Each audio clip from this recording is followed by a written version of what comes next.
Good morning and welcome to the discussion of the editorial. आज का जो editorial हमने पिक किया है उसमें हम बात करेंगे इंडिया के इमर्जेंस की as a potential industrial hub. आपको पता है कि कोविड-19 के दौरान काफ़ी चेंजेस जो हैं वो आए हैं, स्पेशली अगर हम बात करते हैं मैन्युफैक्चरिंग सेक्टर की, और काफ़ी पोटेंशियल आया है इस वक्त कि काफ़ी जो मैन्युफैक्चरिंग यूनिट्स हैं वो इंडिया में काफ़ी एक पोटेंशियल है कि वो सेटअप किए जा सकते हैं। तो उस बारे में राइटर जो हैं वो अपने आइडियाज़ जो हैं इसमें डिस्कस करेंगे। तो स्टार्ट करते हैं सबसे पहले डिफ़िकल्ट वर्ड से। पहला डिफ़िकल्ट वर्ड जो है दैट इज़ इलैबोरेटली। इलैबोरेटली का मतलब होता है किसी भी चीज़ को बहुत डिटेल में, जब आप डिटेल्स में किसी चीज़ को बताते हो, अरेंज करते हो बहुत केयरफुली, तो उसे बोलेंगे इलैबोरेटली बताया जा रहा है। एलवाई लगने की वजह से ये चीज़ क्या बन जाएगी? एडवर्ब बन जाएगी, जैसा कि हम पहले भी काफ़ी बार डिस्कस कर चुके हैं। अगर सिर्फ इलैबोरेट रह जाएगा तो इलैबोरेट इज अ वर्ब, एक क्रिया के तौर पर यूज होगा, लेकिन एलवाई लगने की वजह से ये एडवर्ब बन जाएगा। बात करते हैं पिच की। पिच को बिजनेस के सेंस में अगर हम बात करें तो यूज किया जाता है जब आप अपना बिजनेस आइडिया प्रेजेंट करते हो। मान लो आपने कोई नया आइडिया, कोई बिजनेस का आइडिया है, तो उसे किस तरह से आपने लोगों के सामने पेश करना है, उसे बोलोगे कि आप आइडिया को पिच कर रहे हो, राइट। फिर बात करते हैं हब की। हब का मतलब होता है केंद्र, यानी सेंटर ऑफ ऑल एक्टिविटीज। आप इकोनॉमिक एक्टिविटीज़ को ज़्यादा यहाँ पे वैसे यूज़ किया जाता है उस सेंस में, बट एक जनरल वे में भी यूज़ कर सकते हो। किसी भी तरह की एक्टिविटी का जो सेंटर है, ठीक है, जो जगह, उस जगह को बोलेंगे कि वो हब है। नाउन के तौर पे हब को यूज़ किया जाता है। और रही बात पेस्ट की, ईडी आ रहा है, वैसे ही पास्ट हो गया, तो ये वैसे भी आपको याद रखना है, वर्ब रहेगा। ल्योर का मतलब होता है ललचाना, लुभाना, यानी कि टेम्प्ट करना, और ये भी अपने आप में एक वर्ब होता है। फाइन, आगे बढ़ते हैं। सिनर्जीज। सिनर्जीज का मतलब होता है जब आप इंटरैक्शन करते हैं दो या दो से ज़्यादा एजेंट्स की, जिसको बोल सकते हैं सहयोग जब दिया जाता है। आप याद रखोगे कि एस वाई एन वाले यूजुअली जो वर्ड्स होते हैं ना, उसमें कोई कॉम्बिनेशन की बात होती है, इकट्ठे होने की बात होती है। जैसे सिंथेसिस की बात करें, ठीक है, सिंथेसाइज की बात करें, सिनर्जीज, ठीक है, तो सहयोग या इंटरैक्शन दो या दो से ज़्यादा चीज़ों का कहलाएगा synergy. Then comes feud. Feud का मतलब होता है दुश्मनी, शत्रुता, या कोई लड़ाई झगड़ा, यानी कि क्वारल। फाइन, सिनर्जीज और फ्यूड दोनों ही नाउन होते हैं। फाइन, अगला वर्ड है स्टैंड ऑफ। स्टैंड ऑफ का मतलब होता है डेडलॉक। डेडलॉक एक ऐसी सिचुएशन होती है, एक ऐसी स्थिति होती है जिसमें आप किसी भी नतीजे पर पहुंच नहीं पाते हैं, राइट। नाउन के तौर पे यूज किया जाएगा। स्पर्ड पास्ट टेंस है। फर्स्ट जो इसका रहेगा V1 फॉर्म, वो रहेगा स्पर। और स्पर करने का मतलब होता है किसी भी इंसान को, जब आप किसी एक्शन, कोई कार्य करने पे जब आप बढ़ावा देते हो, इंसाइट करते हो। इंसाइट करने का मतलब भी क्या होता है कि बढ़ावा देना, उकसाना, ठीक है, तो उसे बोलते हैं स्पर किया जा रहा है। आगे चलते हैं। इंडिजिनस। इंडिजिनस OUS से एंड हो रहा है, सो ऑब्वियसली बात हो जाएगी कि ये क्या रहेगा, this will be an adjective, ठीक है जी, OUS की वजह से एडजेक्टिव है। और ये होता है मूल निवासी। जैसे अगर कहीं के नेटिव हैं, कहीं के रहने वाले हैं, तो जहाँ के आप मूल निवासी हैं वहाँ के इंडिजिनस हैं, ठीक है। ये काफ़ी चीज़ों के लिए यूज़ हो सकता है। ये पर्सन के लिए यूज़ हो सकता है, कोई क्रॉप के लिए यूज़ हो सकता है, कोई ट्रेंड के लिए यूज़ हो सकता है। So it's a broad term. Next आती है बात टग बोट्स की। टग करना, ठीक है, यानी रस्सी, याद रख लो। तो टग बोट्स बेसिकली क्या होती हैं, बहुत ही पावरफुल बोट्स होती हैं, जिससे कि दूसरी बोट्स को टो किया जाता है, धक्का दिया जाता है, पुश या पुल किया जाता है, ठीक है। नाउन के तौर पे यूज़ किया जाएगा टग बोट्स को। एब्जॉर की बात करें तो इसका मतलब होता है छोड़ देना। एक्चुअल मीनिंग है रिनाउंस अपॉन ओथ। ओथ का मतलब क्या होगा कि आपने कोई प्रतिज्ञा ली है, तो उसके थ्रू आप जब किसी चीज को त्याग रहे हो, तो एक्चुअली इसका मतलब हो गया त्यागना, ठीक है, renounce upon oath. Evidently. Evident ये शब्द देखो बहुत बार आ चुका है, ठीक है, इसका मतलब होता है स्पष्ट रूप, एकदम क्लियर, ठीक है। एलवाई लग गया तो एडवर्ब रहेगा ये। फाइन, आगे चलते हैं। टाइटल है mixed messaging on India as an investment destination. तो जैसा कि अभी मैं इनिशियली आपसे डिस्कस कर रही थी कि बात हो रही है यहाँ पे इंडिया की इन्वेस्टमेंट डेस्टिनेशन के तौर पे, एक ऐसी डेस्टिनेशन, एक ऐसी जगह जहाँ पे इन्वेस्टमेंट की बात की जा रही है। और राइटर ने यहाँ पे एक फ्रेज यूज किया है मिक्स्ड मैसेजिंग। तो यहाँ पे टाइटल से हमें अंदाजा हो रहा है कि जो भी राइटर के ओपिनियन होने वाले हैं उसमें दोनों साइड्स, पॉजिटिव नेगेटिव दोनों ही बातें जो होंगी वो मिक्स होंगी। ठीक है, टाइटल जो है it's quite clear of that. पढ़ते हैं। Prime Minister Modi last week elaborately pitched India as an investment destination that could serve as a manufacturing hub at heart of global supply chains। तो ये pitch किया गया है India को, एक idea दिया गया है, बिजनेस प्रोपोजिशन कह सकते हैं, जिसमें कि इंडिया को पिच किया गया है कि एक इन्वेस्टमेंट डेस्टिनेशन बन सकता है जिसमें कि काफ़ी मैन्युफैक्चरिंग यूनिट्स जो हैं वो आ सकते हैं अगर हम ग्लोबल सप्लाई चेन्स को देखते हैं। The pitch made at the US, अब ये पिच किया कहाँ गया था?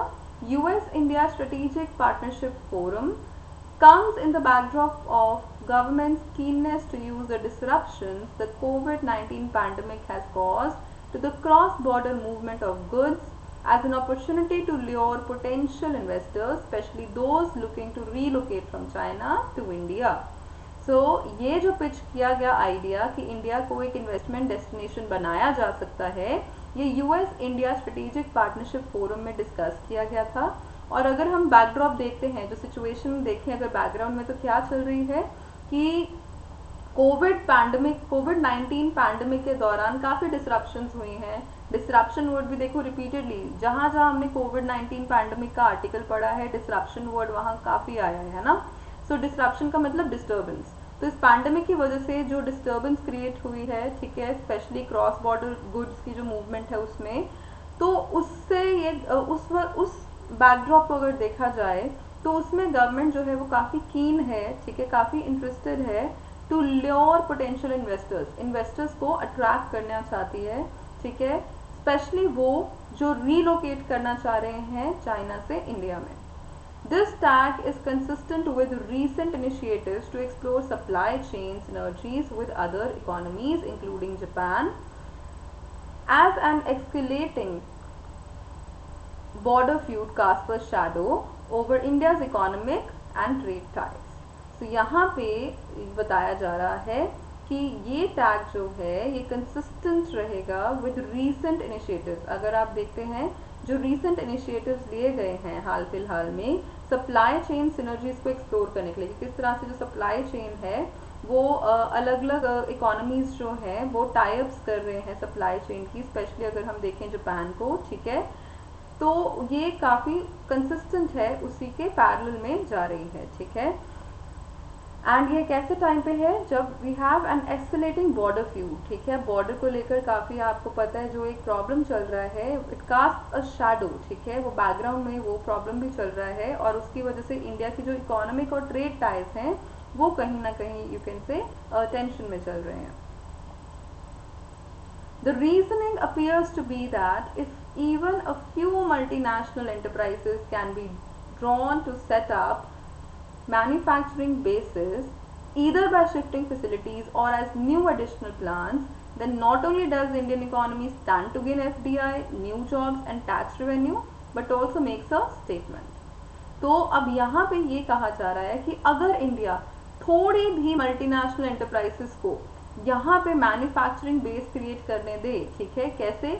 या तो पूरी तरह शिफ्ट की जाए उनकी फैसिलिटीज, पूरी तरह से एक जगह से रीलोकेट करके वो यहाँ पे आ जाए, पूरी की पूरी शिफ्टिंग फैसिलिटीज हो जाए, या यहाँ पे भी एक नया एडिशनल प्लांट जो है वो सेटअप किया जाए। तो दोनों ही केसेस में अगर ऐसा होता है तो इंडियन इकोनॉमी को एफडीआई गेन करने का मौका मिलेगा, जॉब्स क्रिएट करने का मौका मिलेगा, टैक्स का रेवेन्यू भी आएगा और साथ ही साथ एक स्टेटमेंट क्रिएट करने का मौका मिलेगा। That is what the writer is saying. Clearly, officials must have advised Mr. Modi that US businesses were the ideal target given the worsening relationship between Washington and Beijing and the ongoing trade standoff between the world's two largest economies. So writer के हिसाब से जो officials हैं, ठीक है, उन्होंने ये बात को ध्यान दिया होगा कि यूएस की अगर हम बिजनेस को देखते हैं, ठीक है, वो एक आइडियल टारगेट रहेगा जिनसे हम एक्सपेक्ट कर सकते हैं, ठीक है, कि जो मैन्युफैक्चरिंग बेसिस जो है वो इधर डेवलप हों। क्यों? क्योंकि जो अगर आपको पता है जो दोनों इकोनॉमीज हैं, लार्जेस्ट इकोनॉमीज जो हैं यूएस एंड चाइना, इनका जो ट्रेड स्टैंड ऑफ चल रहा है, ठीक है, जो ट्रेड को लेकर जो इनका डेडलॉक था, ठीक है, तो उसकी वजह से हो सकता है कि यहाँ पे मैन्युफैक्चरिंग बेसिस जो है वो क्रिएट किए जा सकते हैं। On the face of it the approach seems inarguably sound. So writer कहते हैं कि अगर हम सरफेस पे देखें, on the face of it मतलब सुपरफिशली अगर आप सरफेस लेवल पे देखते हो तो ये अप्रोच जो है इनआर्ग्यूएबली साउंड लगती है, मतलब इसमें कोई आर्ग्यूमेंट की बात ही नहीं लगती, बिल्कुल साउंड लग रही है, बिल्कुल सही लग रही है बात। The rub, however, lies in the government's recent आत्मनिर्भर Bharat initiative of making India more self-reliant. लेकिन राइटर कहते हैं कि जो प्रॉब्लम है वो आता है जब हम बात करते हैं आत्मनिर्भर भारत इनिशिएटिव की, जिसमें हम चाहते हैं कि इंडिया आत्मनिर्भर यानी कि सेल्फ रिलायंट बने प्रोडक्शन को लेकर। तो एक तरफ अगर हम चाहेंगे कि दूसरी इकोनॉमी से यहाँ पे मैन्युफैक्चरिंग बेसिस आए, और दूसरी तरफ हम कह रहे हैं कि इंडिया जो है वो सेल्फ रिलायंट बने। सो अकॉर्डिंग टू राइटर ये थोड़ा सा यहाँ पे you can say there is this rub. Fine, आगे चलते हैं।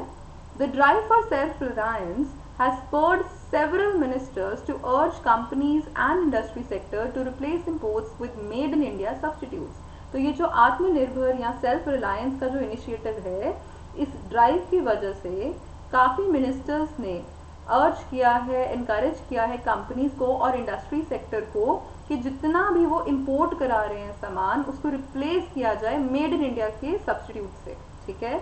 From the shipping ministries call for the design and manufacture of indigenous tug boats to auto component makers being told to absorb foreign parts, the thrust of the initiative is evidently import substitution.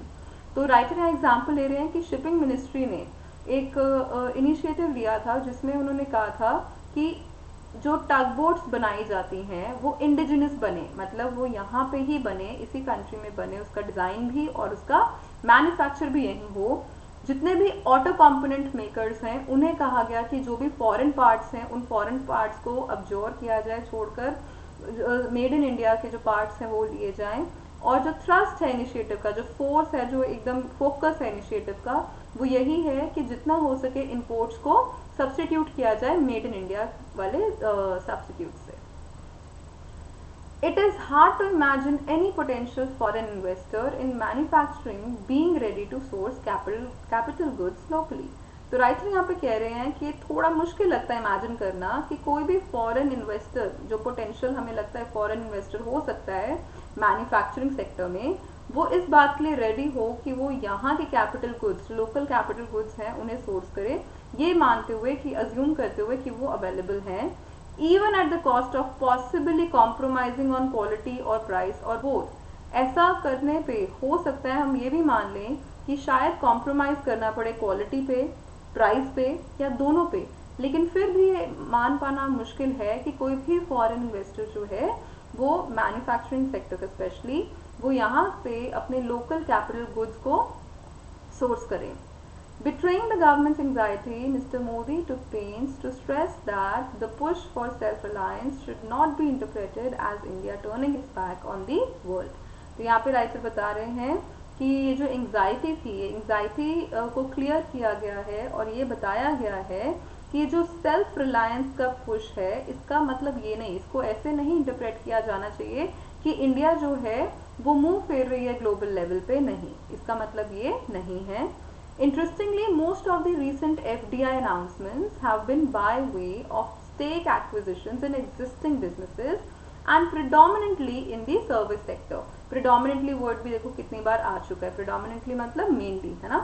So writer बता रहे हैं कि जितने भी FDI announcements हाल फिलहाल में हुई हैं वो stake acquisitions, स्पेशली जो existing business हैं उनके स्टेक एक्विजिशन के तौर पे हुई हैं और मेनली देखा जाए तो सर्विस सेक्टर में हुआ है। Attracting the FDI into manufacturing will require the government to convince investors that it is committed not merely in words but in deeds as well to an open, barrier-free global trade and investment order.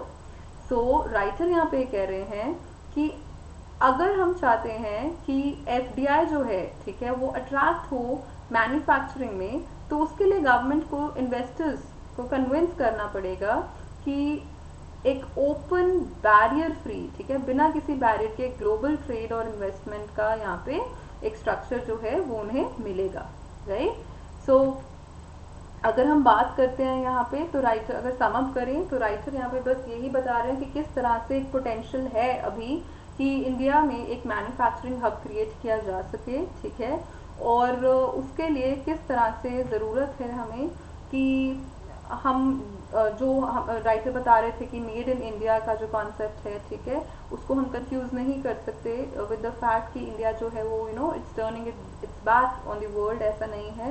And किस तरह से FDI को अगर attract करना है, ठीक, manufacturing sector में, तो ज़रूरी है कि इन्वेस्टर्स को कन्विंस किया जाए कि they will be getting an open barrier free global trade and investment order.